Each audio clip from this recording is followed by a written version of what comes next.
مرتبے کا یہ عالم ہے کہ فاقہ کشی ہے، گھر میں کھانے پینے کو کچھ نہیں ہے. آپ جب جنگل بیابان کی طرف رب کی رضا کی خاطر آتے ہیں، آپ ایک دریا کے کنارے آتے ہیں، کنارے میں بیٹھتے ہیں، صرف یہ مقصد ہوتا ہے کہ میرے مولا تو راضی ہو جا، تو راضی ہو جا، مولا تو راضی ہو جا.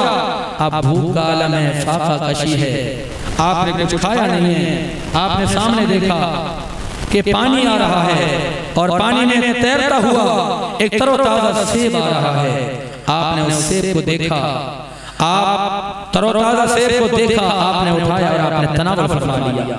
کھانے کے بعد خیال آیا کہ ابو صالح تم نے یہ کھا تو لیا، تمہیں پتہ ہے کہ یہ کس کا ہے، تمہارا تو نہیں تھا یہ. آپ صرف اسی مقصد کے تحت جس طرف سے پانی آ رہا تھا، پانی کا میلان تھا، پانی کا بہاؤ تھا، آپ اس سے رک چل پڑتے ہیں کہ میں مالک کے پاس جاؤں گا اور مالک سے اس کی معافی مانگ کے آؤں گا کہ میں نے آپ کی اجازت کے بغیر یہ سیب کھایا ہے، آپ معاف کر دیں. چلتے چلتے کئی دن کی مسافت جب گزری ہے، کئی دن کی مسافت کرنے کے بعد آپ جب اس باغ کی طرف پہنچ جاتے ہیں، آپ نے دیکھا کہ اس باغ کی جو شاخیں ہیں وہ دریا کی طرف جھکی ہوئی ہیں. آپ اس کے اندر داخل ہو جاتے ہیں. آپ نے مالک کو دیکھا، جو مالک تھے نا، مالک بھی عام نہیں تھے، وہ بھی بصارت والے تھے. کون تھے؟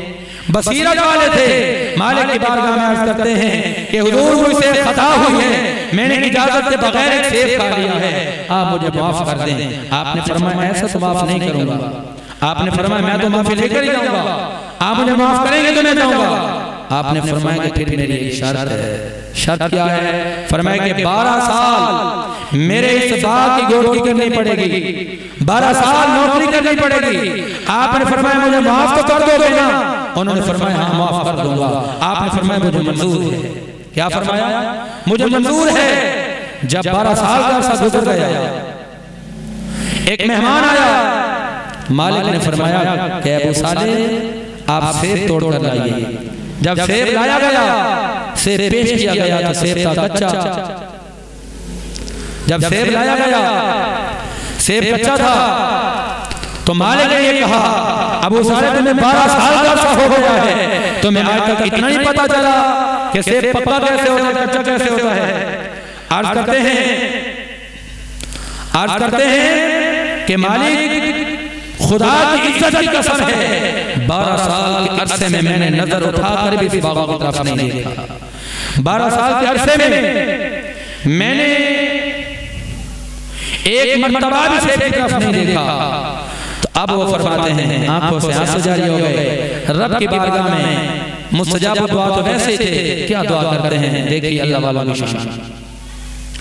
اللہ امام الانبیاء نبی پاک علیہ السلام کی دیوانوں توجہ فرمائیے. حضرت ابو صالح موسیٰ دوزنگی جب ان کی بارگاہ میں جاتے ہیں، 12 سال کا عرصہ گزر جاتے ہیں.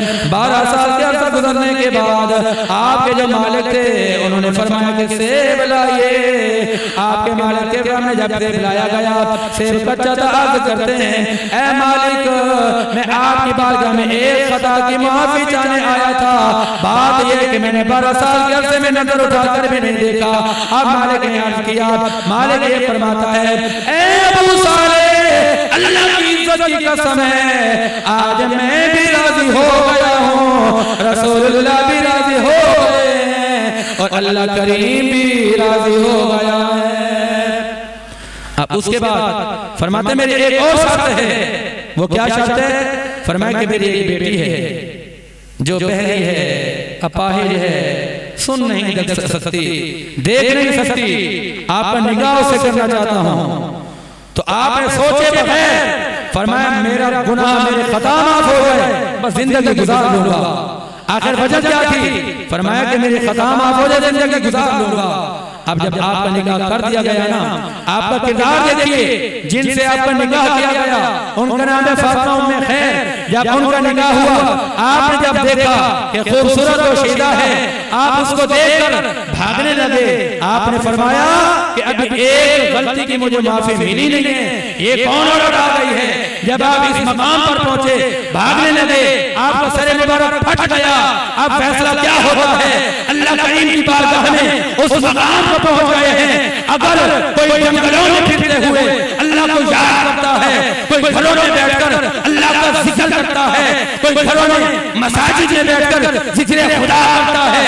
میرے خدا نے کسی کو فرید الدین بنا دیا، کسی کو غازی عبداللہ بنا دیا، کسی کو مصری شاہ بنا دیا اور کسی کو ابو صالح بنا دیا۔ جب ماں باپ اس طرح کے ہوں گے، باکردار ہوں گے، محمد مصطفیٰ کے غلام ہوں گے، اللہ کی عزت کی قسم پیدا ہونے والی اولاد کوئی عام اولاد نہیں ہوگی بلکہ غوث اعظم دستگیر پیدا ہوگی۔ تو دونوں کا نکاح ہو گیا۔ اب ان میں سے جو بیٹا ہوا وہ سیدنا غوث اعظم دستگیر رضی اللہ تعالیٰ عنہ پیدا ہوئے۔ آپ آئے میرے نبی تشریف لائے۔ امام الانبیاء نبی پاک علیہ السلام کے حوالے سے ابو صالح موسیٰ فرماتے ہیں کہ میرے گھر کے اندر میرے نبی تشریف لائے۔ کون تشریف لائے؟ محمد مصطفیٰ تشریف لائے۔ آپ کے ساتھ آپ کے صحابہ کرام بھی تھے، آپ کے ساتھ ائمہ بھی تھے، اولیاء کرام بھی تھے۔ انہوں نے آ کر جواب، انہوں نے آ کر مبارکباد دی۔ اے ابو صالح تمہیں مبارک ہو، اللہ کریم نے تمہیں جو بیٹا عطا فرمایا ہے وہ بیٹا عام بیٹا نہیں ہے بلکہ وہ میرا محبوب ہے، میرا غوث اعظم ہے، میرا بھی محبوب ہے، عرش کے رب کا بھی محبوب ہے۔ فرمایا کہ وہ میرا بھی محبوب ہے، عرش کے رب کا بھی محبوب ہے۔ فرمایا کہ اس کی اگر عظمت کی بات کرتے ہو، فرمایا کہ وہ ایسے ہے جیسے میری عظمت انبیاء اور رسولوں کے درمیان، اسی طرح غوث اعظم کی عظمت ہے۔ میں نے بات کی رسول اللہ کی آل کی، ابھی رسول اللہ کی آل اس اولاد کی بات کی جا رہی ہے جو صرف حسنی تھے، جو صرف حسینی تھے۔ آج نور الابصار کتاب کا نام ہے، مطالعہ کرتے رسول اللہ نے کیا فرمایا۔ آج آپ بھی عشق کی خاطر آئے ہیں، آج آپ بھی رسول اللہ کی اولاد سے محبت کا اظہار کرنے آئے ہیں کہ میرے نبی کی اولاد ہے حضور غوث اعظم، میرے نبی کی اولاد ہے۔ سنیے حضور کیا فرماتے ہیں۔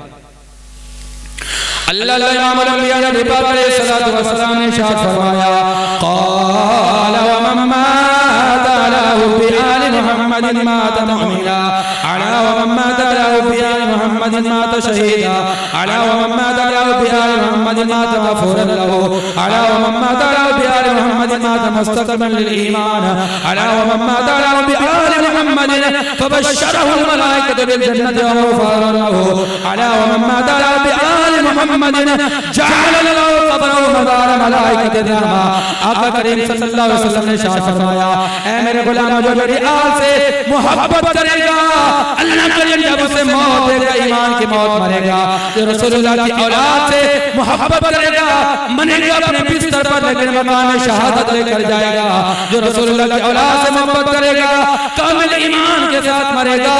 جو رسول اللہ کی اولاد سے محبت کرے گا مرے گا بعد میں لیکن فرشتے آ کر بشارت دیں گے، اے مرنے والے مبارک ہو کہ رب العالمین نے تمہیں جنتی بنا دیا ہے۔ اس لئے کہتے ہیں اللہ اللہ نبی کا گھرانہ، یہ گھرانہ اللہ اللہ نبی کا گھرانہ، یہ گھرانہ اس میں حسنین اور فاطمہ ہیں، اس گھرانے میں مشکل کشا ہے، اس گھرانے میں مشکل کشا ہے۔ اللہ اللہ نبی کا گھرانہ، یہ گھرانہ امام الانبیاء نبی پاک علیہ السلام کے دیوانوں، میرے نبی علیہ السلام نے کیا ارشاد فرمایا؟ فرمایا جب قبر کی منازل سامنے آئیں گی، قبر کے اندر نکیریں آئیں گے، فرمائیں گے من ربکا، تیرا رب کون ہے؟ پھر کہیں گے ما دینکا، تیرا دین کیا ہے؟ پھر فرمائیں گے ما کنت تقول هذا الرجل، یہ بتاؤ کہ مرد اس مقدس کے بارے میں کیا عقیدہ رکھتے تھے؟ جب میرے نبی کے بارے میں پوچھا جائے گا حضور کا دیدار ہوگا، میرے نبی فرمائیں گے انہیں جانے تو یہ آل محمد کے دیوانے۔ اس اس لیے کہتے ہیں اللہ اللہ نبی کا گھرانہ یہ گھرانہ الورا ہے۔ اللہ کریم قرآن کریم میں ارشاد فرماتا ہے وَقِفُوا وَإِنَّهُمْ مسئولون۔ جب جنتی جنت میں جا رہے ہوں گے، ایمان والو یہ آخری لمحہ چل رہے ہیں، آخری باتیں کر رہا ہوں، آج آپ کا یا آنا میرا یا آنا رب کی بارگاہ میں ضرور قبول ہو جائے گا۔ میرا یقین کامل ہے کہ اللہ کریم ہر چیز کو رد کر سکتا ہے، مگر اولاد نبی کا تذکرہ کبھی رد نہیں ہو سکتا۔ آپ جنتی جنت کے دروازے پہ پہنچ جائیں گے، جہنم میں جہنم کے دروازے پہ پہنچ جائیں گے، آواز آئے گی وَقِفُوهُمْ إِنَّهُمْ مسئولون۔ اے لوگوں رک جاؤ، اب بھی کچھ پوچھنا باقی ہے۔ میرے اللہ نے نمازوں کا جواب دے دیا، روزوں کا جواب دے دیا ہے، حج کا زکاة دے دیا، حج کا زکاة کا سب چیزوں کا جواب دے دیا ہے۔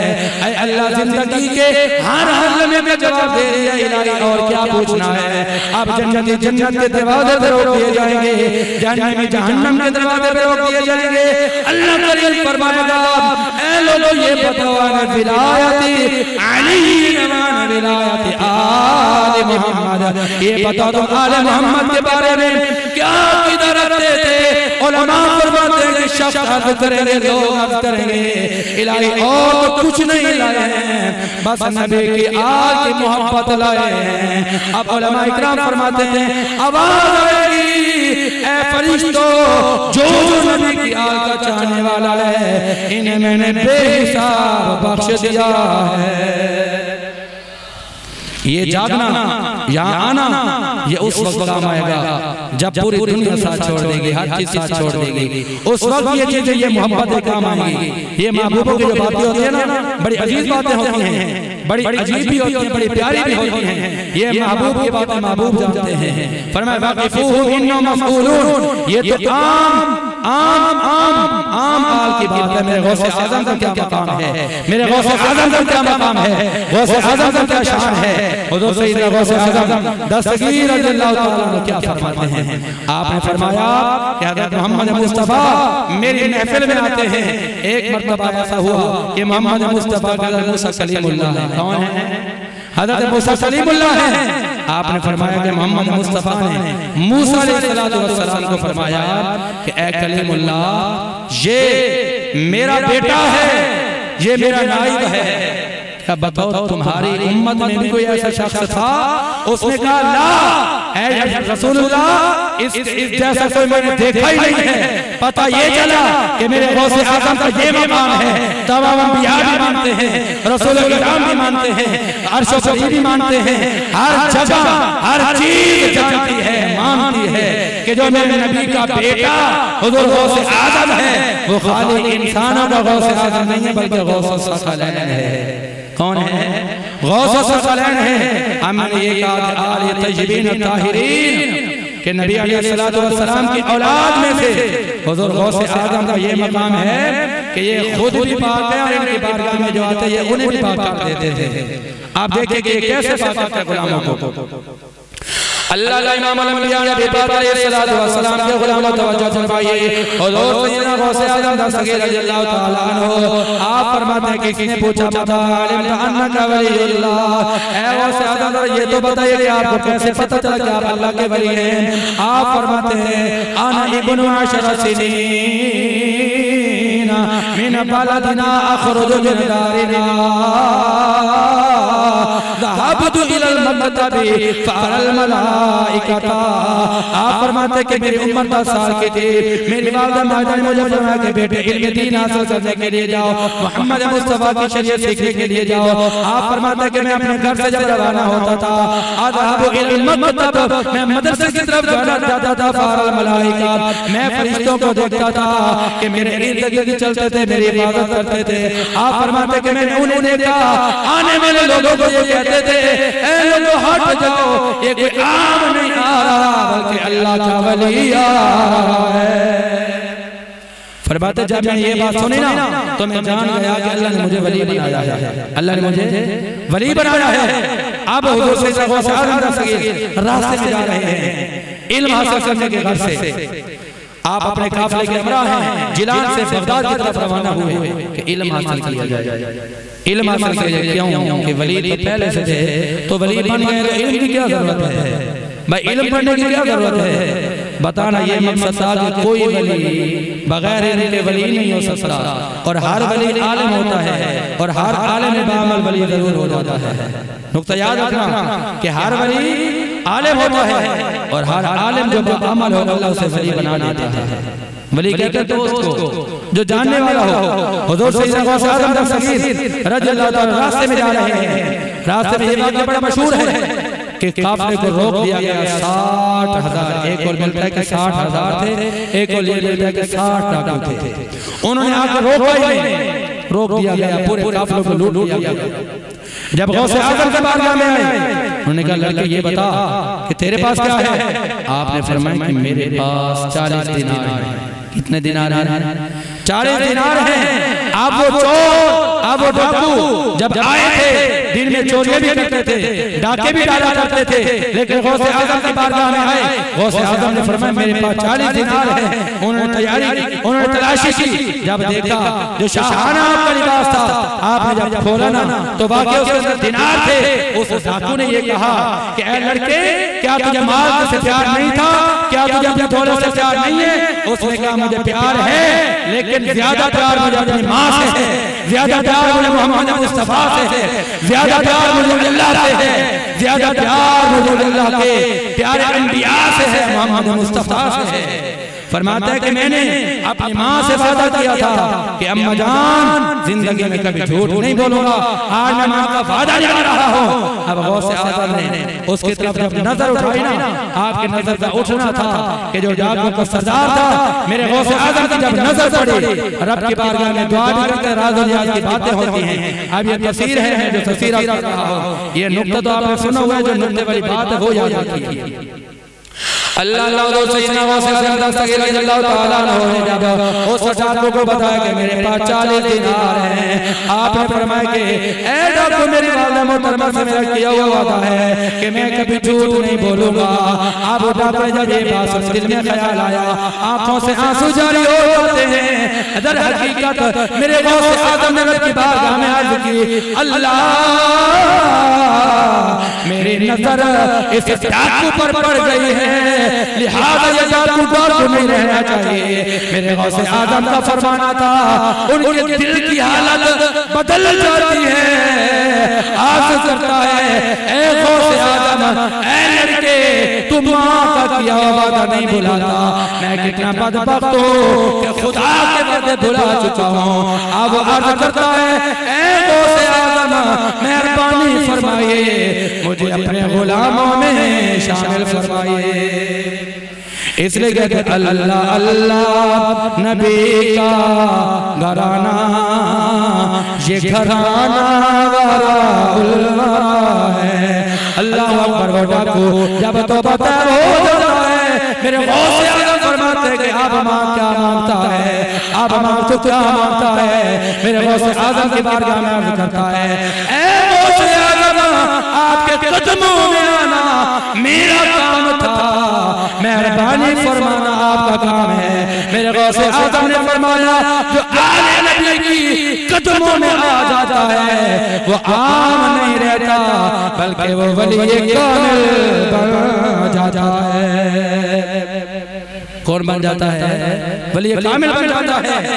اس کا معنی ہے وَعَلَى الْآلِ الطَّيِّبِينَ الطَّاہِرِينَ، فرمایا کہ جو آل نبی کی بارگاہ میں جاتا ہے گناہگار ہوتا ہے، لیکن جب واپس آتا ہے نا وہ گناہگار نہیں رہتا، اللہ اسے دنیا میں بھی پاک کر دیتا ہے اور آخرت میں بھی پاک کر دیتا ہے۔ پھر جو اولیاء کی قدموں میں بیٹھ جاتے ہیں، جو رسول اللہ کی آل سے محبت کرنے والے بن جاتے ہیں نا، میرا رب انہیں نواز دیتا ہے۔ پھر ان کا اور کوئی مقصد نہیں رہتا، بس مقصد یہ ہوتا ہے کہ اللہ راضی ہو جائے، رسول اللہ راضی ہو جائے۔